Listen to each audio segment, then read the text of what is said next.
It has always struck me how K-pop seems to be like an accelerated version of Western pop. It is brighter, more dynamic, and more calculated. Its styles and genres constantly shift, and the song sections rapidly change. From the high-cost music video sets to the tightly coordinated choreography, it seemed like the end result of work done by a large number of people with the utmost technicality. I decided to look into the history behind this genre, and although I always knew that the process would be highly manufactured, its extent surprised me. To understand K-pop, we must look at several factors, beginning with South Korea's history. From the very beginning, South Korea was built partially as a US proxy state to combat the rise of communism. It was established in 1948 during the Cold War, when preventing the rise of communism was one of the USA's top priorities. Because of this, the US appointed anti-communist dictator Syngman Rhee as South Korea's first president, who began extrajudicial imprisonments and executions of leftists, even leading to civilian massacres. The government received such vast sums of American aid that it would almost near the total size of the entire national budget. Following a student uprising, Syngman Rhee resigned, and the following political turmoil was broken by General Park Chung-hee, who took over as president in a coup. Being an anti-communist dictator, Park Chung-hee was supported by the US as well, and continued South Korea's political repression against leftists. The US especially increased their economic and military aid because of South Korea's alliance with the US in the Vietnam War. 6 days after Park Chung-hee was assassinated, another dictator, General Chun Do-hwan, took over, and facing national protests, enforced martial law, leading to another civilian massacre. It was only in 1988, following nationwide protests against the government, that South Korea finally enacted democratic reforms and held presidential elections.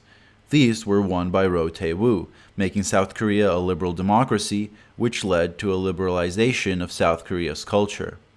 This history relates to K-pop in three ways: an increase in South Korea's wealth, strict media censorship, and few workers' rights. Because of the dictatorial nature of South Korea's history before this, there was almost no thriving pop industry in the country until the 90s, which explains the lack of documented South Korean record labels founded earlier than the 90s. The censorship and traditional values enforced by South Korea's dictators were overarching and entirely changed the trajectory of South Korean pop culture. Western pop music developed with phonographs and radio stations. South Korean pop music, on the other hand, developed with the television. Until the 90s, South Korea had only 2 TV channels, which meant they essentially had a monopoly on the country's popular music. Because of its development in television, South Korean pop music has the focus on looks, fashion, and choreography that we see up to this day. The music segments on those TV channels were known as the star system. The broadcasting station would provide studio bands, choreographers, music arrangers and conductors, lyricists and songwriters, and dance groups, and then require the star to sing on stage with them. Because the TV channels had a monopoly on pop music, pop stars would have absolutely no control over the creative process. The songwriting, the choreography, the production would all be chosen for them. This is another aspect of South Korean pop music that we see up to this day. What we know as K-pop now really started in the early 90s, when, with the advent of the internet, South Koreans became familiar with Western pop culture. This led to the formation of Seo Taiji and the Boys, who combined Korea's pop music with the Western influences of rap, rock, techno, and R&B, and started the craze that we know today. Additionally, the 90s were marked by a shift in the South Korean economy, from a focus on automobile, chemical, construction, and electronics industries to a vast increase in the culture industries, which incentivized the establishment of K-pop managerial companies, the biggest of which to this day are SM Entertainment, YG Entertainment, and JYP Entertainment. However, despite this shift to cultural industries, the work ethic remained the same. SM Entertainment, led by Lee Soo-man, initially produced musician Hyun Jin-young, whose debut was a failure, leading to a net loss for the company. After this, Soo-man decided to create a new system in which the creation of K-pop stars would be entirely systemized, calculated, and under the control of the company. As Hannah Waite describes in The History, Development, and Future of K-pop in the Korean Music Industry, Soo-man therefore developed what is now referred to as the in-house system. No longer would SM only produce their artists, They would control every aspect of the artist's career, as seen in the company objectives, to plan, make, and circulate discs, to control music publishing, licensing, and advertising, to provide agents and managers, to organize events, and to operate a star-making academy. Everything was now housed under the roof of that shabby white building in Apgujeong. In the SM building, every position was staffed. Lyricists, songwriters and arrangers, recording engineers, managers, agents, choreographers, design coordinators, image consultants, dance, vocal and acting instructors, marketing executives, and of course, the CEO and founder himself, soo-man. The system ended up being a great success, and every major South Korean managerial company to this day follows it. But what is the process behind generating South Korea's idols? It typically begins with young students participating in company-run auditions. If the company decides that an applicant is talented enough, they become a trainee. As a trainee, you begin intense musical and choreographical training. They have to sacrifice all guarantees of personal freedom, sleep, and comfort. While living in small apartments, trainees are monitored for height, weight, and figure. Some contracts include agreements to undergo plastic surgery. Social media and dating are not allowed. Several hours of singing and dancing classes have to be attended every day, all while attending school. The training period can last up to 5 years, sometimes even more, and at absolutely any point, the company can drop you without a second chance if you do not live up to their standards. It is not only musical and choreographical capabilities that are tested. Trainees are often deliberately put down, hurt, and discouraged to test their mental endurance. Stories of abuse abound. Trainees have been forced to stand in line in front of a scale where their weight would be announced for everyone. People whose weight had not gone down from last week would be bashed. Idols are forced to decrease their calorie intake, often leading to long-lasting eating disorders. Idol J Park has revealed that he was systematically abused during his training period, being hit for accidentally messing up lyrics or dance moves. Once a trainee is selected to finally become an idol, the struggles do not end. The intense schedules persist. The group Infinite was reported to have no furniture in their living room to make space for nighttime dance practice. There are images of idols sleeping on the practice floor or of being half awake while waving at fans, as well as countless videos of them fainting from exhaustion while on stage. The contracts they sign as trainees have long-lasting effects, as they often have to repay their debt for the cost of singing and dancing lessons, their wardrobes, and living costs, among other things. They even have the term slave contract, specifically to refer to unfair K-pop contracts, some of which last up to 13 years. The unrealistic body standards persist, idols often being shamed for their weight or being encouraged to undergo plastic surgery. And even after all this, idols are still often surprised and disappointed at the low wages they receive. Most of the money goes to managers, choreographers, producers, and wardrobe assistants, among others. How do you slice a fraction of a penny and give that to an artist? You physically, literally cannot do it. But how could a company have such a tight grasp on someone's life? Why do future trainees sign contracts so restrictive? I believe it to be mainly 3 reasons. First of all, the state of workers' rights in South Korea. In 2007, South Korea's minimum wage was 3,480 won, which is barely more than $3. The state of labor unions is dire. Businesses often hinder union activities without being sanctioned by the government. Some companies set up so-called yellow unions, which are not independent and do not meet standards for collective bargaining. Other companies design union-busting measures or hire private security firms to harass union members. Often, South Korean businesses rely on hiring temporary workers, who they are not required to provide insurance benefits to, and fire full-time workers to save costs. Even after the intense education that the majority of South Koreans go through, they still find difficulties becoming financially stable, and so they, as well as their parents, look for any chance to find a better life. Secondly, while in Western capitalist countries, an increase in leisure time after World War II led to many musicians starting out independently, using their free time to start bands, write songs, and record music, where a record label deal would only come in later, the material conditions of South Korea did not allow for this. The necessity of intense studying and work leaves very little free time for common people to engage with music without the help of record labels and management companies. Because of this, South Korea's culture of pop music was entirely dominated by capital from the very beginning.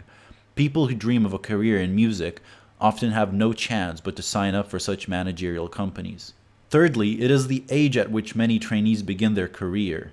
For instance, Jessica Jung, now a member of Girls' Generation, was 11 years old when she was approached by a talent scout and accepted as an SM trainee. Her 6-year-old sister was invited to audition as well, but was deemed too young by her mother. Regardless, she also joined the company a few years later. Seo-hyun, also a member of Girls' Generation, was only 11 when she auditioned. When asked to sing a song, the first song that came to her head was a nursery rhyme. This shows just how young a lot of trainees are when they begin their career.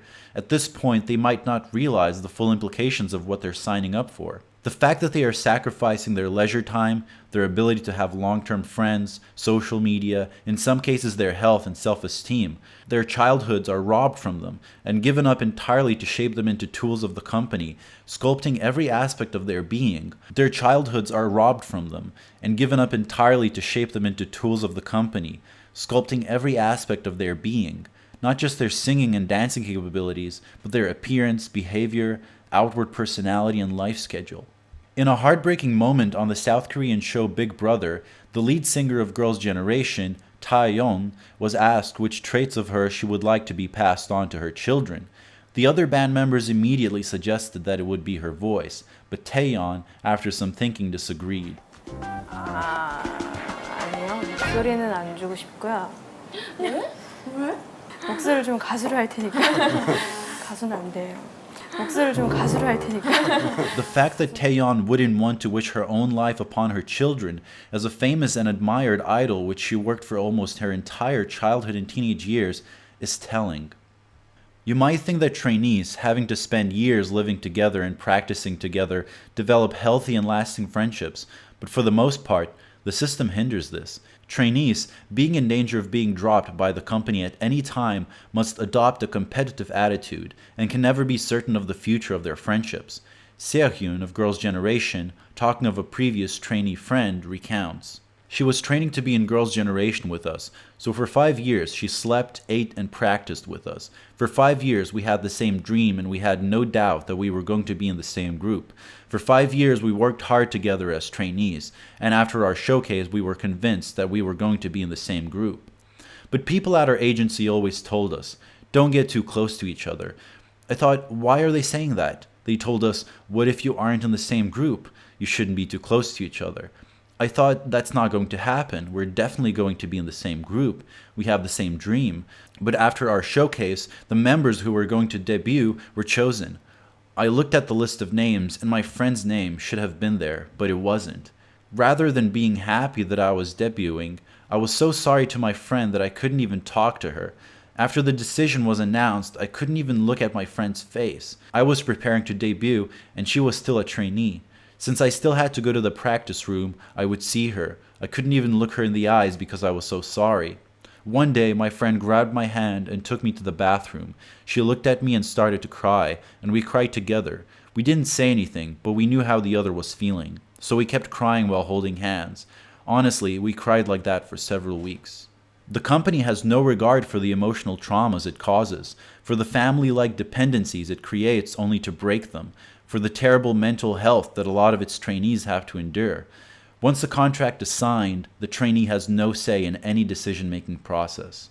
After the creation of this highly effective in-house system, another problem rose up: piracy. As it became increasingly common to illegally download music for free, the next development for managerial companies was to connect their idols with commercial products and saturate the media.